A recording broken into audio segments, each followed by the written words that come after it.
இந்த பேருக்கும் இந்த வீடியோக்கும் என்ன சம்மந்தமா இருக்கும்? அப்படியே பார்த்துக்கலாமே.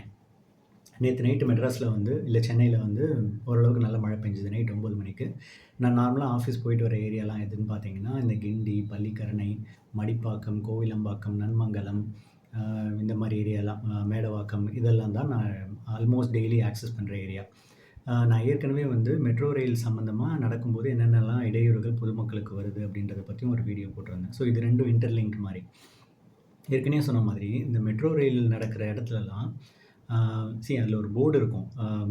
டுடேஸ் இன்கன்வீனியன்ஸ், டுமாரோஸ் பெட்டர்மென்ட் நம்ம புரிஞ்சுக்கிறோம். பட் அதுக்காக நான் ஓரளவுக்கு முடிஞ்ச இடத்துல ரோட நல்லா போடலாம். அந்த ரோடு எல்லாமே வந்து டிக்கு டிக்கு டிக்கு டிக்கு டிக்கு டிக்குன்னு பைக்கோ கார் கூட ஆல்மோஸ்ட் ஓகே.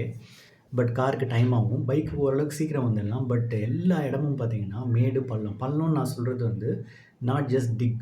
அந்த பள்ளத்த பேட்ச் ஒர்க் பண்றேன்னு சொல்லி, இது இப்படி இருக்கு. ரோடு விட இப்படி இருக்கு. ஸோ அது என்ன ஆகுது, ஒரு இடத்துல பள்ளம், ஒரு இடத்துல மேடுன்னு வரும்போது, நம்ம பாடி இடிஞ்சு, உடைஞ்சு ஒரு மாரி ஒரு லெவலுக்கு ஆயிடுது. இதே இந்த மழை டைம்ல வரும்போது, சுத்தமா எது எங்க இருக்குன்னு கண்ணுலயே தெரியல. ஸோ இதத்தான் ரொம்ப நாளா வந்து எல்லாருமே கேட்டுட்டு இருக்காங்க. என்ன மாரி சில பேர் வீடியோவும் போடுறாங்க. மெட்ரோ ரயில் நிர்வாகமும் சரி, சென்னை கார்ப்பரேஷனும் சரி, இத யார் யாரெல்லாம் பார்க்குறீங்களோ, அது சம்மந்தப்பட்ட அதிகாரிகள் உங்களுக்கு யாருக்காவது டைரக்ட்டா தெரிஞ்சதுன்னா, அத ஃபார்வர்ட் பண்ணுங்க. பார்க்கட்டும். இன்கன்வீனியன்ஸ் என்னன்றத கொஞ்சம் புரிஞ்சுக்கோங்க ப்ளீஸ். இது எல்லாமே வந்து பொதுமக்கள் சார்பா தான் நானும் கேட்டுக்கிறேன். நீங்களும் பொதுமக்கள்ல ஒருத்தர் தான். அதாவது மெட்ரோ ரயில்ல வேலை பார்க்குற உயர் அதிகாரிகளா இருக்கட்டும், சென்னை கார்ப்பரேஷன்ல வேலை பார்க்குற உயர் அதிகாரிகளா இருக்கட்டும், கொஞ்சம் புரிஞ்சுக்கோங்க. நாங்களும் டெய்லி ஆஃபீஸ் போயிட்டு வரணும். ஆல்மோஸ்ட் எல்லாரும் 10லேருந்து 20 கிலோமீட்டர் டிராவல் பண்றாங்க. இது ஒரு விஷயம். 2வது பொதுமக்களுக்கு இன்னொரு வேண்டுகோள். அதே மாதிரி இந்த மாரி மழை பெய்யும்போது இருக்கிற பிரிட்ஜஸ், தில்லைகங்கா நகர் பிரிட்ஜு, இந்த அர்பன் டவுன் பிரிட்ஜு, என்னென்ன பிரிட்ஜ் வருதுன்னு வச்சுக்கோங்களேன். அதுக்கு கீழலாம் போய் மழையில போய் நின்னுக்கிறாங்க. மழையில நனையக்கூடாது, நனைய முடியாது. What ever inconvenience. ஓகேங்களா?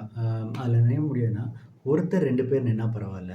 ஃபுல்லா நின்னா எப்படி டிராஃபிக் ஜாம் ஆகும்? நேத்து ஒரு ஆம்புலன்ஸ் மாட்டிக்கிச்சு. எங்க அ ஆலந்தூர் பிரிட்ஜுக்கு கீழ ஃபுல்லா மக்கள் நின்னுட்டு இருக்காங்க. வண்டியால மூவ் பண்ண முடியலன்னு. "இதில என்னப்பா உனக்கு பிரச்சனை?" அப்படின்னு கேட்டா, நீங்க யோசிச்சு பாருங்க. ஆம்புலன்ஸ்ல நமக்கு சொந்தக்காரங்களோ, இல்ல நமக்கு வேண்டப்பட்டவங்களோ, நம்மளோட ஃப்ரெண்ட்ஸோ இருந்து, நம்ம அதில கூட ஒருத்தரா அவங்கள கூட்டிட்டு போறோம்னா, அந்த நேரத்தில நமக்கு எப்படி இருக்கும்? ஸோ இதுதான் வந்து நம்ம மத்தவங்களோட ஷூஸ்ல இருந்து பார்க்குறது அப்படின்னு சொல்லுவாங்க. மழையில நனையக்கூடாதுன்னா, there are lot of ways. நீங்க வந்து கொஞ்சம் தூரம் தள்ளி போயிட்டு பிளாட்ஃபார்ம்ல, கடைங்க இருக்கிற இடத்துல நின்னுக்கலாம். ரெயின் கோட் போட்டுக்கலாம். There are many ways. இத ஒரு காரணமா சொல்லி நம்ம இப்படி டிராஃபிக்க ஜாம் பண்ணா, அப்போ நம்ம வந்து என்ன எதிர்பார்க்குறோம்? கவர்மெண்ட் கிட்ட சிலது நல்ல ஸ்கீம்ஸ் எதிர்பார்க்குறோம். பட் நம்மளே சிலத ஃபாலோ பண்ணாம இருந்தா நல்லாவா இருக்கு? கொஞ்சம் திங்க் பண்ணுவோமே! மாறுவோமே! நன்றி.